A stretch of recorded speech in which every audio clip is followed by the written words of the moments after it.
Ketoconazole soap అనేది anti fungal medicated soap. ఇది చర్మంపై వచ్చే ఫంగల్ ఇన్ఫెక్షన్ చికిత్సకు ఉపయోగించే సబ్బు. ఇందులో కెటోకానజోల్ 2% ఉంటుంది.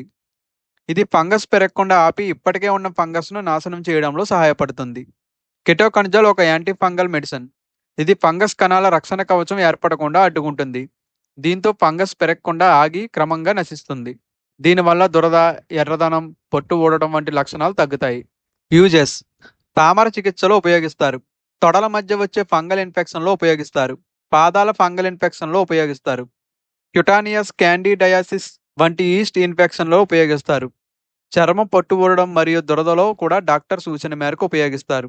ఇది సాధారణ చర్మ దురద లేదా అలర్జీ కోసం ఉపయోగించే సబ్బు కాదు. ఎలా వాడాలి? ప్రభావిత ప్రాంతాన్ని నీటితో తడపాలి. కెటో సోప్తో బాగా నురుగు వచ్చేలా రుద్దాలి.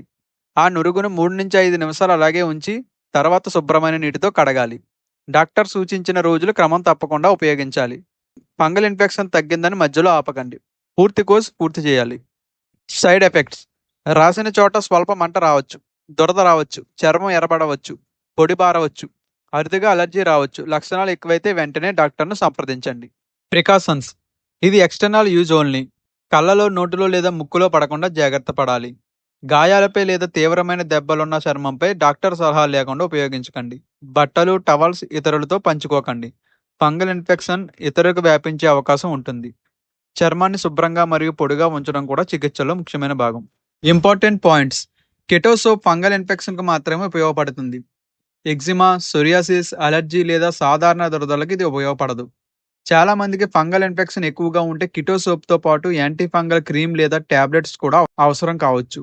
కాబట్టి డాక్టర్ సూచించిన పూర్తి చికిత్సను పాటించండి. ఈ వీడియో ఆరోగ్య అవగాహన కోసం మాత్రమే. మందులు ఎప్పుడు డాక్టర్ సూచించిన విధంగానే వాడండి.